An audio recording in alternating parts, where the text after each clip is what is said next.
Votre univers n'est pas solide.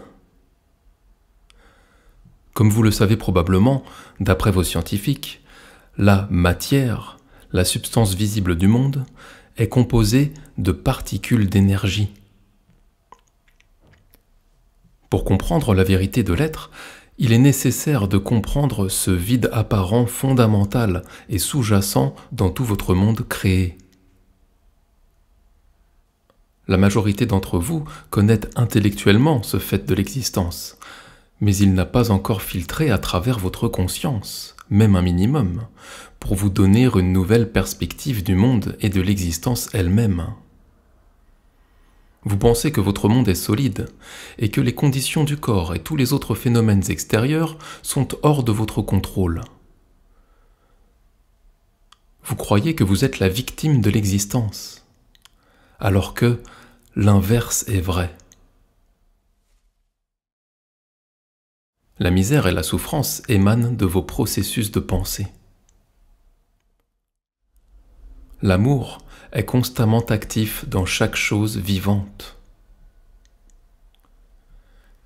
L'intellect humain a été emprisonné dans le matérialisme pour trouver des réponses aux origines de la vie et de l'existence avec la seule croyance inébranlable en la raison et la logique, au détriment de toute perception intuitive.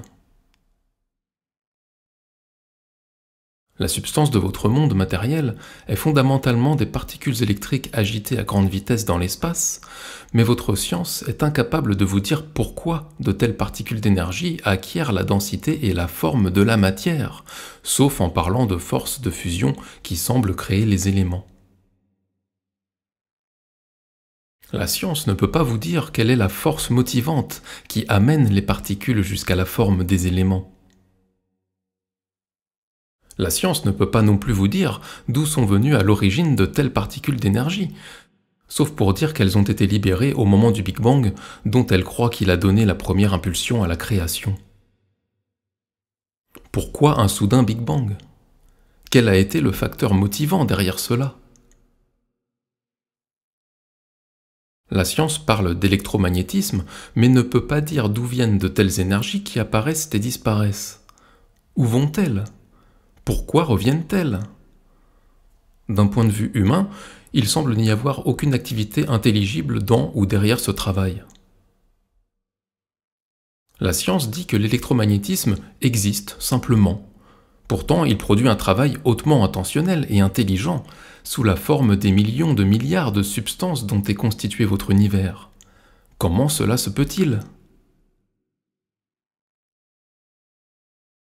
Jusqu'à ce que la science puisse sonder et découvrir la réalité de l'espace dans lequel sont soutenues les particules électriques de l'être visible, elle restera à jamais derrière les portes verrouillées du matérialisme. Elle sera fermée à la vérité éternelle et à la sagesse universelle, et elle sera emprisonnée dans l'esclavage de la seule raison, raison qui est seulement le produit de l'activité finie des cellules cérébrales.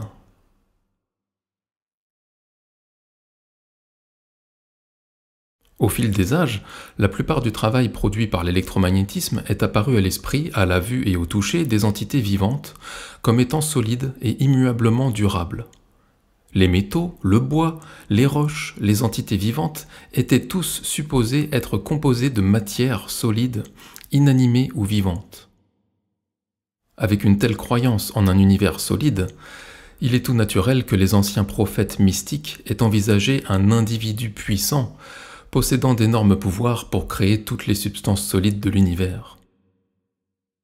En visualisant un tel individu puissant, il était tout naturel qu'ils perçoivent un personnage royal ayant un contrôle universel et possédant une nature vengeresse lorsqu'il était confronté au comportement humain qui créait une société turbulente. Ni les anciens prophètes, ni la science d'aujourd'hui ne se sont approchés de la vérité de l'existence. Tous deux sont passés complètement à côté de la vérité.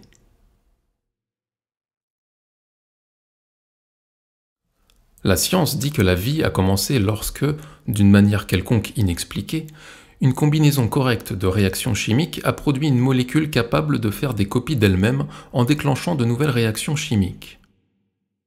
Une telle description de la complexité et de la puissance immense et débordante de la force de vie comme étant perceptible parce qu'elle est capable de se répliquer elle-même révèle l'appauvrissement fondamental de la perception et de la pensée scientifique qui ont produit une telle théorie.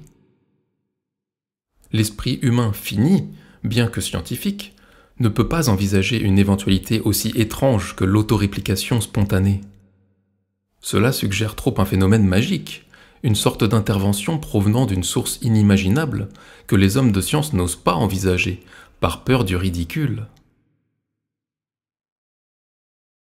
Ce consentement moutonnier est considéré plus scientifique que de produire des théories inspirées, bloquées par les lois matérialistes que la science a établies pour elle-même. Cet obstacle au progrès scientifique futur empêchera la science d'explorer convenablement le royaume du mental et de l'esprit, jusqu'à ce qu'un scientifique illuminé défie les conventions et ose dépasser la limite entre le visible et le non-visible. C'est ce vieux concept religieux d'un Dieu d'en haut, créant de loin, qui empêche les hommes de science d'avancer vers des réflexions plus conscientes de la spiritualité. La science reste toujours autant attachée et entravée mentalement par crainte des anciens dogmes autoritaires. La science ne peut expliquer pourquoi les molécules autoréplicatives se sont combinées elles-mêmes pour former une cellule vivante. Cela reste un mystère pour la science à ce jour. La cellule vivante, vous dit votre science, est reproduite sans fin dans des milliards de formes différentes. C'est l'élément de construction de base de l'univers visible. Comment cela se peut-il? Quelle impulsion motive une telle réplication? La science ne peut pas le dire. Retranchée dans son propre aveuglement, elle a entraîné les gens avec elle vers le bas dans l'aveuglement matérialiste. La première molécule vivante et la première cellule vivante sont la toute première preuve d'une activité intelligente dans la matière, dans l'univers. La caractéristique la plus évidente qui montre du sens et de la sensibilité est la fonction de la membrane qui recouvre la cellule, lui donnant protection et individualité. Pensez à ce phénomène miraculeux. La cellule absorbe de l'environnement seulement de la nourriture sélectionnée à travers la membrane. Non seulement la cellule absorbe la bonne nourriture, mais, en ayant utilisé cette nourriture, la cellule se débarrasse de ses déchets à travers la membrane perméable.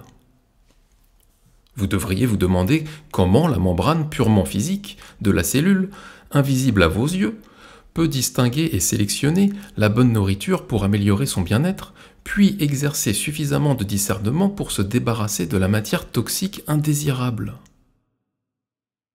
Ne voyez-vous pas un haut degré de détermination dans toute cette activité, et pouvez-vous croire qu'une telle détermination soit accidentelle? Et l'intention n'est-elle pas la marque même de l'intelligence? Plus encore, la membrane de la cellule continue à faire ce travail de sélection de la nourriture et d'élimination des déchets dans des milliards de circonstances et de conditions différentes, en lien avec la survie des diverses espèces dans divers environnements. N'est-ce pas une preuve de la détermination visible dans chaque action de chaque espèce, insectes, plantes, reptiles, oiseaux, animaux et êtres humains? Ne pourrait-on pas décrire l'univers comme étant l'impulsion de détermination cohérente et immuable, rendue visible dans le royaume de la matière visible? L'esprit de détermination est-il un élément physique ou un élément de la conscience? Et si vous pouvez accepter que la détermination soit une impulsion créatrice indéniable derrière l'existence, alors vous pouvez passer à la perception suivante de votre univers comme étant la manifestation visible d'une évaluation intelligente des causes et des effets, clairement évidente dans la matière vivante. Car si la cellule vivante peut sélectionner la bonne nourriture et aussi prévoir l'élimination des déchets toxiques, Cette simple activité montre une conscience du besoin de digestion et prévoit également la formation résultante de déchets toxiques et le besoin d'éliminer ces déchets pour assurer la santé permanente de la cellule. N'est-ce pas là une indication claire d'une évaluation intelligente de la cause et l'effet?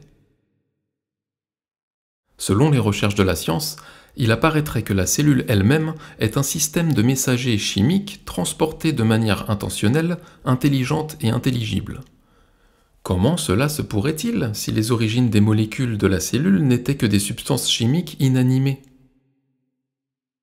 Contesteriez-vous que derrière chaque messager ayant un message à transmettre, il y a la pensée intelligente ou la conscience? Et voyez combien ces messages sont précis, transférés de cellule à cellule pour assurer la réplication exacte de certaines espèces pendant des millions d'années. À quel moment donc, dans la création, la conscience s'est-elle glissée dans les organismes vivants? Et comment la pensée intelligente, qui pèse et qui décide, est-elle arrivée dans le champ de la matière inconsciente et inanimée? Sans conscience inhérente, comment une activité tellement informée et informatrice peut-elle avoir lieu dans une cellule invisible à l'œil nu? Une telle activité n'est-elle pas le produit de la conscience-connaissance, prouvant la présence de la vie intelligente dans son plus petit dénominateur? Une cellule vivante, seule, peut être fixée dans un organisme pour effectuer son propre travail extrêmement important de construction et de maintenance d'une partie de l'organisme.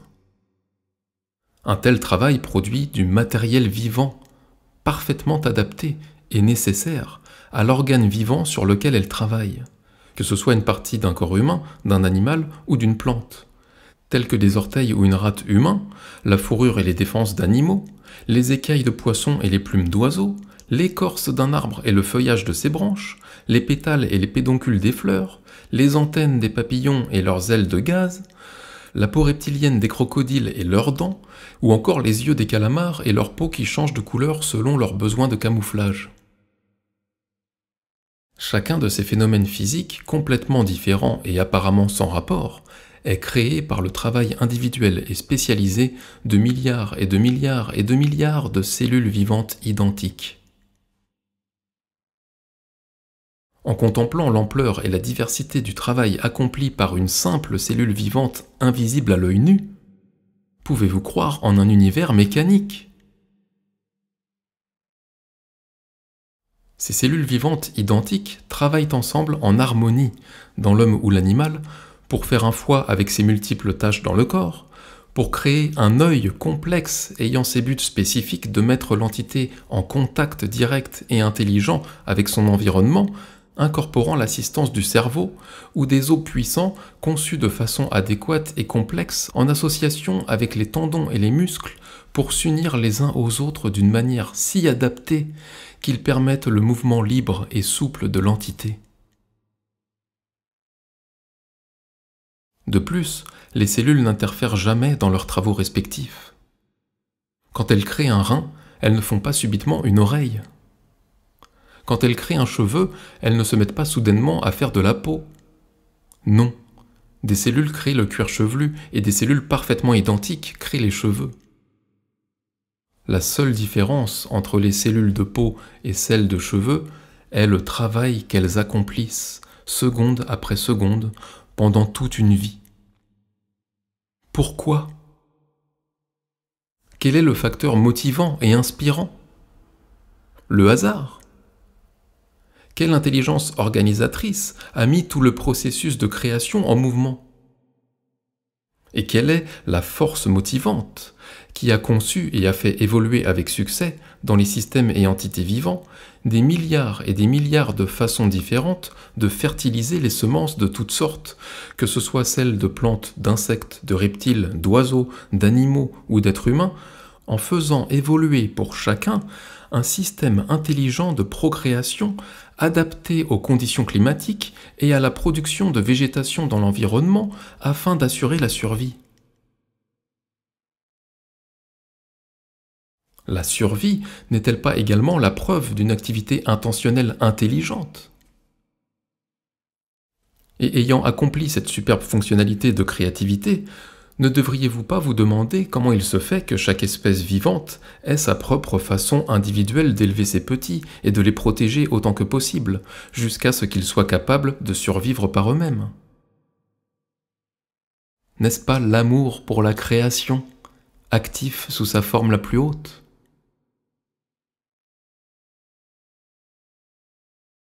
On dit que les molécules si importantes d'ADN portent le plan de tout l'organisme, plante ou bébé. De plus, ces molécules d'ADN donnent les instructions aux cellules, les informant qu'elles devraient construire conformément aux chromosomes légués par la semence. Oui, vraiment.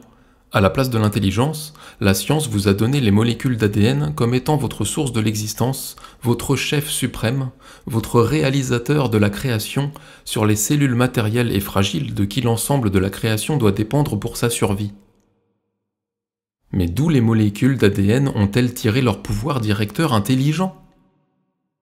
La science voudrait vous faire croire que vous vivez dans un univers purement mécanique, que le phénomène de l'évolution provient de mutations aléatoires et de la survie du plus apte.